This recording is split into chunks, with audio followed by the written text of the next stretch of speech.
My YouTube channel. आज के लिए हम डिस्कस करने जा रहे हैं क्लास 12 के प्रीवियस ईयर के मोस्ट इंपॉर्टेंट क्वेश्चंस के बारे में। सबसे पहला क्वेश्चन है write some difference between innate immunity and acquired immunity. इसमें ये पूछा गया कि इन्नेट इम्यूनिटी और एक्वायर्ड इम्यूनिटी के बीच में कुछ डिफरेंस लिखना है। इन्नेट नाम से पता चला ऐसी इम्यूनिटी जो हमारी बॉडी के अंदर ऑलरेडी प्रेजेंट होती है at the time of birth के समय से ही हमारी बॉडी में ये इम्यूनिटी प्रेजेंट होती है, उसे कहते हैं इन्नेट इम्यूनिटी। जैसे आइज में टीएल का प्रेजेंट होना, स्टमक में एचसीएल प्रेजेंट होता है और हमारे स्लाइवा में लाइसोजाइम एंजाइम प्रेजेंट होता है। ये सब क्या करते हैं, ये सब जब बॉडी में कोई भी पैथोजन इंटर करता है उसको क्या करते हैं, किल कर देते। तो ऐसी इम्यूनिटी जो बॉडी में बर्थ के समय से ही प्रेजेंट होती है उसे कहते हैं इन्नेट इम्यूनिटी। नाम से पता चला इसीलिए इन्नेट का मतलब जो इनसाइड बॉडी के अंदर पहले से प्रेजेंट है। उसके बाद है एक्वायर्ड इम्यूनिटी। एक्वायर्ड का मतलब क्या होता है, हमें कोई चीज़ की रिक्वायरमेंट है। तो जब ऐसी इम्यूनिटी जब कोई भी पैथोजन इंटर करता हमारी बॉडी में तब उसकी रिक्वायरमेंट मीन्स तब हमारी बॉडी डिमांड करती है कि वो इम्यूनिटी हमें चाहिए ही चाहिए, उसे कहते हैं एक्वायर्ड इम्यूनिटी। मीन्स जिसकी रिक्वायरमेंट होती है, कब होती है, जब कोई पैथोजन बॉडी में इंटर करता है तब उसकी रिक्वायरमेंट होती है, उसे क्या बोलते हैं, उसे कहते हैं एक्वायर्ड इम्यूनिटी। और इन्नेट इम्यूनिटी जो बॉडी में ऑलरेडी प्रेजेंट होती है। जब फर्स्ट टाइम कोई पैथोजन बॉडी में अटैक करता है उसे कहते हैं प्राइमरी रिस्पॉन्स, और जब सेकेंड टाइम पैथोजन अटैक करता है तो उसे कहते हैं सेकेंडरी रिस्पॉन्स। तो जो इम्यूनिटी हम बाहर से ले रहे हैं जब पैथोजन इंटर कर रहा है, जब पैथोजन बॉडी पे अटैक कर रहा है उसे कहते हैं एक्वायर्ड इम्यूनिटी। और जो पहले से ही हमारी बॉडी में प्रेजेंट है उसे कहते हैं innate immunity. The next question is write the name of two bacterial disease. Explain. दो बैक्टीरियल डिजीज का नाम लिखना और उन दोनों के पैथोजन के नाम लिखने हैं। कैसे ये डिजीज ट्रांसफर होती है, इसके सिम्टम्स क्या होते हैं, क्या इसका कोई ट्रीटमेंट भी है, उन सब के बारे में बताना है। तो दो बैक्टीरियल डिजीज कौन कौन सी बुक में दी गई है, एक है टाइफाइड फीवर, एक क्या है टाइफाइड फीवर, और दूसरा क्या दिया गया है निमोनिया। दूसरा क्या है निमोनिया। टाइफाइड किससे होता है, टाइफाइड फीवर जो है सैल्मोना टाइफी से होता है। किससे होता है, सैल्मोना टाइफी से होता है। और निमोनिया किससे होता है, निमोनिया स्ट्रेप्टोकोकस निमोनिया और हिमोफिलस इन्फ्लुएंजा से होता है। टाइफाइड की बात करें तो टाइफाइड में इसका जो पैथोजन होता है सबसे पहले किस पे अटैक करता है, हमारे स्मॉल इंटेस्टाइन पे। किस पे अटैक करता है, हमारे स्मॉल इंटेस्टाइन पे। सिम्टम्स क्या होते हैं, कॉन्स्टिपेशन, एब्डोमिनल पेन, म्यूकस का सिक्रीशन होता है, लॉस ऑफ एपेटाइट। ये सारे सिम्टम्स किसके होते हैं, टाइफाइड फीवर के। इसका टेस्ट कौन सा है, इस कंडीशन में जो है विडाल टेस्ट कराया जाता है। कौन सा टेस्ट कराया जाता है, विडाल टेस्ट का यूज कर। और ये डिजीज सबसे पहले ट्रांसफर हुई थी किससे, मैरी मेलोन से ट्रांसफर हुई थी। इनका नाम क्या रख दिया गया था, टाइफाइड मैरी। उन्होंने कुछ फूड प्रिपेयर किए थे, उसको खाने के बाद सबको जो है टाइफाइड फीवर हो गया था। उसका नाम क्या रख दिया गया था, टाइफाइड मैरी। नेक्स्ट हम बात करें निमोनिया की। तो निमोनिया किससे होता है, स्ट्रेप्टोकोकस निमोनिया और हिमोफिलस इन्फ्लुएंजा से होता है। इसमें ये जो पैथोजन होता है सबसे पहले हमारी लंग की एल्बुलाई को डैमेज करता है, और इस एल्बुलाई में क्या होता है, गैसेस एक्सचेंज होती हैं। तो उसको क्या करता है, उसके अंदर उस एल्बुलाई के अंदर फ्लूइड फिल्ड हो जाता है। क्या हो जाता है, फ्लूइड फिल्ड हो जाता है, जिसकी वजह से गैसेस एक्सचेंज नहीं हो पाती हैं और ब्रीथिंग में, रिस्पिरेशन में क्या होता है, प्रॉब्लम होती है। और सीवियर केसेस में, टाइफाइड में सीवियर केसेस में क्या होता है, इंटेस्टाइनल परफोरेशन। क्या होता है, इंटेस्टाइन में होल हो जाता है सीवियर के कंडीशन में। और फीवर कितने डिग्री से होता है, 39 डिग्री से लेकर 42 डिग्री सेल्सियस फीवर, बहुत हाई फीवर होता है। निमोनिया में सीवियर केसेस में क्या होता है, जो हमारी फिंगर की नेल्स होती हैं और जो हमारे लिप्स होते हैं इनका कलर चेंज होता है, ये ग्रेस कलर से ब्लूइश कलर की हो जाती है। ये दोनों कंडीशन टाइफाइड और निमोनिया में कब होता है, सीवियर केसेस में होता है। और दोनों ही कैसी डिजीज होती हैं, दोनों तो बैक्टीरिया से होती हैं, और दोनों कैसी डिजीज होती हैं, दोनों कम्युनिकेबल डिजीज है। मीन्स अगर किसी को टाइफाइड फीवर हुआ है, उसके स्नीजिंग करने से, कुछ भी ऐसी एक्टिविटी करने से, या उसके यूटेंसिल को अगर नॉर्मल हेल्थ या हेल्थी पर्सन उसका यूज कर रहा है, तुरंत ये डिजीज क्या होगी, उस पर्सन से, उस इन्फेक्टेड पर्सन से किसी भी हेल्थी पर्सन में ये डिजीज ट्रांसफर हो जाएगी। क्यों हो जाएगी, क्योंकि ये डिजीज कैसी है, कम्युनिकेबल डिजीज। और कम्युनिकेबल डिजीज का क्या मतलब, ऐसी डिजीज जो एक पर्सन के दूसरे पर्सन, मतलब एक पर्सन से दूसरे पर्सन के कांटेक्ट में आने से ये डिजीज ट्रांसफर होती है। The next question is how HIV infection can damage our body. किस तरीके से HIV का जो वायरस होता है मीन्स ह्यूमन इम्यून डिफिशियंसी जो वायरस होता है जो एड्स कॉज करता है, ये किस तरीके से हमारी बॉडी को इस तरीके मतलब इतना ज़्यादा डैमेज कर देता है कि और भी फर्दर बैक्टीरिया और भी बहुत सारे पैरासाइट जो है हमारी बॉडी पे अटैक करना स्टार्ट कर देते हैं। सबसे पहले इसका जो पैथोजन होता है ये हमारे मैक्रोफेज में एंटर करता है। मैक्रोफेज का काम क्या होता है? मैक्रोफेज क्या करता है?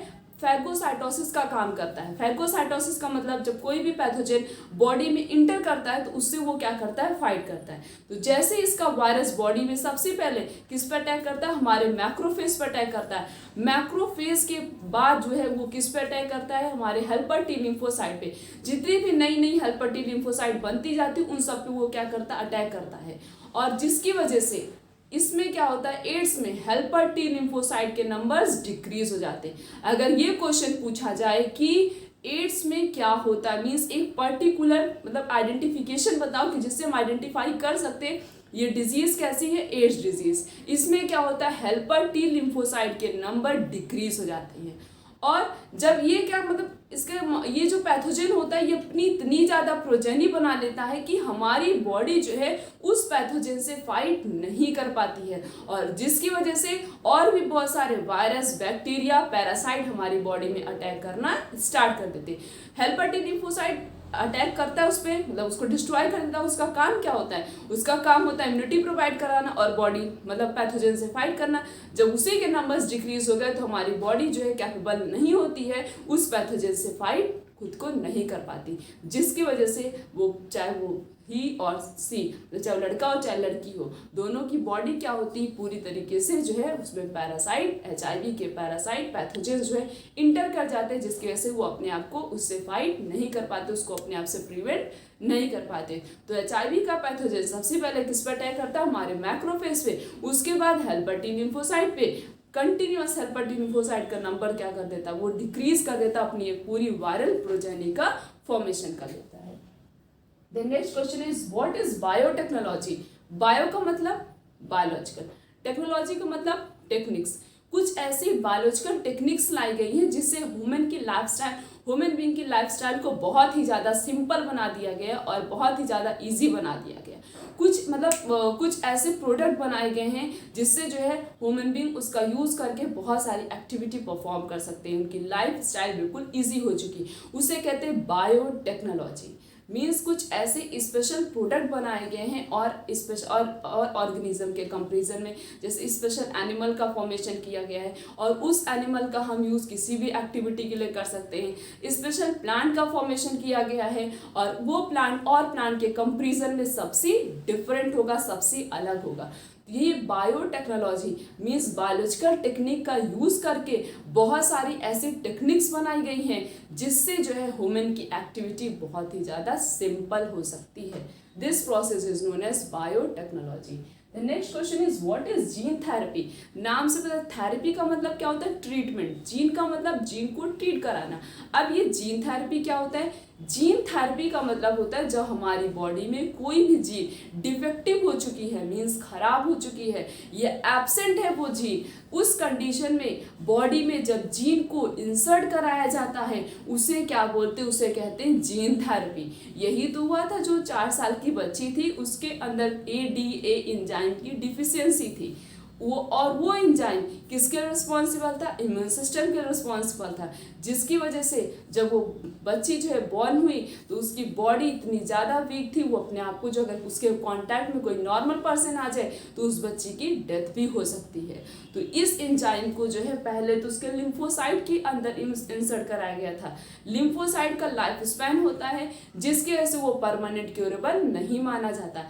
फिर उसके एम्ब्रियोनिक डेवलपमेंट के समय ADA एंजाइम को बॉडी के अंदर इंसर्ट कराया गया था और एम्ब्रियोनिक स्टेज में क्या होता है? ये परमानेंट के लिए क्यूरेबल होता है। तो जब डिफेक्टिव जीन को करेक्ट करने के लिए मतलब कोई करेक्ट जीन बॉडी में इंसर्ट कराई जाती है, this process is known as gene therapy.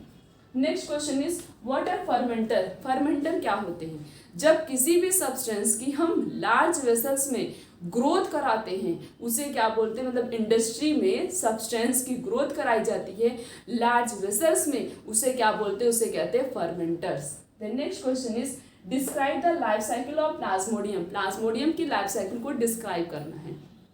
Plasmodium क्या करता है, कौन सी डिजीज कॉज करता है, मलेरिया, और किसके काटने से होता है, फीमेल एनाफ्लिस मॉस्किटो के बाइट करने से। जब फीमेल एनाफ्लिस मॉस्किटो किसी भी पर्सन को बाइट करी, ठीक है, बाइट क्यों करेगी, क्योंकि उसको ब्लड चाहिए। ब्लड क्यों चाहिए, रिप्रोडक्शन करने के लिए, उसको ब्लड मिल गया। अब उस मॉस्किटो के अंदर क्या होगा, गैमेटोजेनेसिस, मीन्स अब गैमेट्स का फॉर्मेशन होगा, मेल गैमेट फीमेल गैमेट का फॉर्मेशन होगा। तो सबसे पहले इसका जो पैरासाइट होता है, ये सबसे पहले किस पर अटैक करता है, हमारे लीवर सेल पे। लीवर सेल को डिस्ट्रॉय कर देता है, कंटिन्यूअस ब्रस्ट कर देता है। उसके बाद किस पर अटैक करता है ये पैरासाइट, लीवर सेल के बाद आरबीसी, जितनी भी नई आरबीसी बनती जाती है उन सबको डिस्ट्रॉय कर देता है। जब कंटिन्यूअस आरबीसी हमारी डिस्ट्रॉय हो रही तो हमारी बॉडी उस पैथोजन से फाइट नहीं कर पाएगी, जिसकी वजह से जब कंटिन्यूअस आरबीसी के डिस्ट्रॉय होने की वजह से एक टॉक्सिक सब्सटेंस रिलीज होता है जिसे कहते हैं हीमोजॉइन, और ये हीमोजॉइन रिस्पॉन्सिबल होता है चिल के लिए और हाई फीवर के लिए रिस्पॉन्सिबल होता है। उसके बाद जैसे किसको अटैक हुआ, हमारी आरबीसी, आरबीसी भी पूरी तरीके से डिस्ट्रॉय हो चुकी है। उसके बाद क्या होगा, हमारी बॉडी के अंदर, मतलब जो हेल्थी पर्सन था उसकी बॉडी के अंदर तो पैरासाइट आ चुका है, मीन्स जिसको मलेरिया हुआ है उसकी बॉडी के अंदर वो स्पोरोजॉइट है। स्पोरोजॉइट के फॉर्म में ही, स्पोरोजॉइट एक प्रकार का इन्फेक्शियस फॉर्म होता है, यही बॉडी के अंदर एंटर करता है। ये स्पोरोजॉइट मॉस्किटो के सलाइवरी ग्लैंड में स्टोर रहता है। फिर वो मॉस्किटो किसी हेल्थी पर्सन को जाके बाइट करेगी तो तुरंत ही वो स्पोरोजॉइट उस पर्सन में ट्रांसफर हो जाएगा। अब उस पर्सन के अंदर तो स्पोरोजॉइट है, फिर उसके ऊपर अगर कोई मॉस्किटो आके बाइट करेगा तो वो इस पर्सन के अंदर स्पोरोजॉइट था तो वो स्पोरोजॉइट उस मॉस्किटो में एंटर कर जाएगा। फिर वो मॉस्किटो जब किसी और पर्सन को बाइट करेगी तो वो स्पोरोजॉइट फिर से उस पर्सन में चला जाएगा।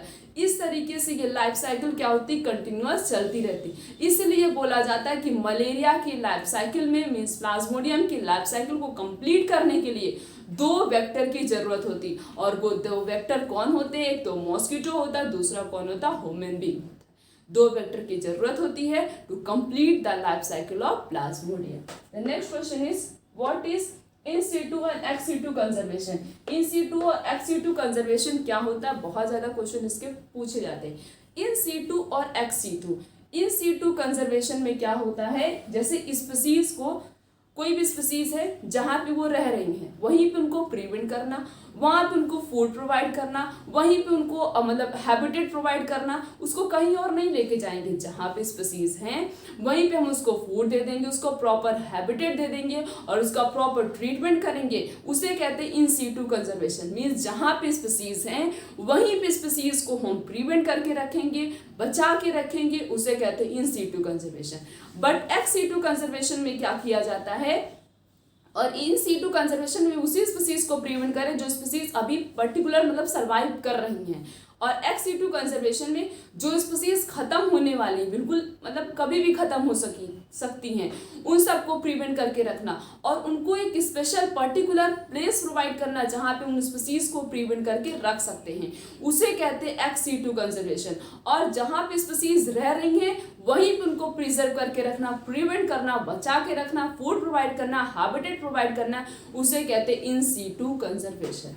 The next question is what are sacred groups. Sacred groups क्या होता है, कुछ प्लांट ऐसे होते हैं जिनको जो है किससे जोड़ दिया जाता है, वो पूजा से जोड़ दिया जाता है, जिसकी वजह से कोई भी पर्सन उस पेड़ की कटिंग नहीं करते, और इससे हम मल्टीपल प्लांट की, मल्टीपल ट्रीज को क्या कर सकते हैं, प्रिवेंट करके रख सकते। अगर उसको हम क्या करें, पूजा से जोड़ दे कि हाँ ये इस प्लांट की पूजा की जाती है, इसकी हम कटिंग नहीं करेंगे, तो कोई भी पर्सन उस प्लांट की कटिंग या उस ट्री की कटिंग नहीं करेगा। तो यही जो बचा के रख रहे हैं, हम प्लांट को प्रिजर्व करके रख रहे हैं, उसको किसी भी पूजा से जोड़ के, तो उसी को क्या बोलते हैं, सेक्रेड ग्रुप्स बोलते हैं। Next question is what is रिबिट पोपर हाइपोथेसिस। रिबिट पोपर हाइपोथेसिस क्या होता है। रिबिट पोपर हाइपोथेसिस का मतलब होता है, रिबिट को जो एक साइंटिस्ट ने ले लिया था, पाउल एंड्रिस ने दिया था, उन्होंने जो है रिबिट को मान लिया था इकोसिस्टम, और पॉपर को मान लिया था कि जो इकोसिस्टम में मल्टीपल स्पीसीज रहती हैं। तो रिबिट क्या हो गया, एरोप्लेन मीन्स, और उसके जो छोटे छोटे पार्ट होते हैं उसे क्या बोलेंगे, हम पोपर बोलेंगे। तो उन्होंने कहा कि अगर जितने भी पैसेंजर उस एरोप्लेन में सर्वाइव कर रहे हैं, मतलब आ रहे हैं जा रहे हैं, अगर सारे पैसेंजर उस एरोप्लेन का एक एक पार्ट अपने घर पे लेके चले जाएं तो एक समय ऐसा आएगा कि उस एरोप्लेन का एक भी पार्ट नहीं बचेगा। उस तरीके से जिस तरीके से इकोसिस्टम मतलब जो स्पीसीज हैं, जिस तरीके से एक एक स्पीसीज को ह्यूमन बीइंग की एक्टिविटी की वजह से एक एक स्पीसीज डेली मर रही है, बहुत सारी स्पीसीज की डेथ होती जा रही, एक समय ऐसा आएगा कि इस इकोसिस्टम पे एक भी स्पीसीज सर्वाइव नहीं करेंगी, नहीं बच पाएंगी। जैसे कि एरोप्लेन था, उसको मतलब एक एक पैसेंजर एक एक पार्ट अपने घर लेके चले, एक समय ऐसा आएगा कि उस एरोप्लेन का एक भी पार्ट नहीं बचेगा। तो इस तरीके से इन्होंने यही कहा कि जिस तरीके से हमारे इकोसिस्टम से एक एक स्पीसीज खत्म होती जा रही है, एक समय ऐसा आएगा कि इस इकोसिस्टम पे एक भी स्पीसीज नहीं बचेंगी। यही था रिपीट पोपर hypothesis. The next question is what is L Nino effect. L Nino effect क्या होता है? ग्लोबल वार्मिंग के बढ़ने की वजह से, जैसे ग्लोबल वार्मिंग का मतलब क्या होता है? टेम्परेचर का इंक्रीज होना। जैसे जैसे टेम्परेचर इंक्रीज हो रहा है, हमारे इस इन्वायरमेंट में जो भी स्पीसीज सर्वाइव कर रही हैं उनका हैबिटेट जो है वो क्या हो रहा है? डिस्टर्ब हो जा रहा है। और जिसकी वजह से जो माउंटेन कैप है और जो वॉल्केनिक इरप्शन ये सब बढ़ चुका है और आइस कभी भी मेल्ट हो सकती हैं। तो ये जो आइस का मेल्ट होना, वॉल्केनिक इरप्शन होना, इसी को क्या बोलते हैं? इसी को बोलते हैं एल नीनो इफेक्ट। और एल नीनो इफेक्ट क्यों बढ़ रहा है? Due to the increase of global warming. The next question is what is global warming. Global warming क्या होता है? जब टेम्परेचर, अर्थ का टेम्परेचर बहुत ज़्यादा इंक्रीज कर जाता है, एक्सेस इंक्रीज होना अर्थ के टेम्परेचर पे, जिसकी वजह से स्पीसीज सर्वाइव नहीं कर पाती। और ग्लोबल वार्मिंग क्यों हो रहा है? ड्यू टू डिफॉरेस्टेशन, पेड़ों की कटिंग हो रही, जिसकी वजह से ग्लोबल वार्मिंग बढ़ता ही बढ़ता जा रहा है और स्पीसीज प्रॉपरली सर्वाइव नहीं कर पा रही, उसी को कहते हैं global warming. Next question is write the treatment of cancer. Cancer का ट्रीटमेंट मतलब कैंसर को कैसे ट्रीट किया जाता है। कैंसर का ट्रीटमेंट जैसे हम लिखे तो सबसे पहले रेडियोथेरेपी हो गया, मीन्स रेडिएशन प्रोवाइड करके कैंसर को ट्रीट करना। सर्जरी हो गया, सर्जरी कराना। और बायोलॉजिकल ट्रीटमेंट आता है, बायोलॉजिकल ट्रीटमेंट में आता है अल्फा इंटरफेरॉन, जिसका यूज किया जाता है क्या करने के लिए? ट्यूमर की सेल को डिस्ट्रॉय करने के लिए। और इम्यूनोथेरेपी आता है और इसी को जो है कीमोथेरेपी भी बोलते हैं, मीन्स स्पेशल केमिकल का यूज करना, जिससे जो है हम कैंसर को क्या कर सकते हैं? ट्रीट कर सकते हैं। तो ये 4 ट्रीटमेंट है किसके? कैंसर के, जिससे हम क्या कर सकते हैं? कैंसर को ट्रीट कर सकते हैं। हमने इस पूरे लेक्चर में क्लास 12 के प्रीवियस ईयर के मोस्ट इंपॉर्टेंट क्वेश्चंस के बारे में डिस्कस, आने वाले लेक्चर में इस तरीके से और भी बहुत सारे क्वेश्चंस के बारे में डिस्कस करेंगे। आज का लेक्चर यहीं तक। Thank you.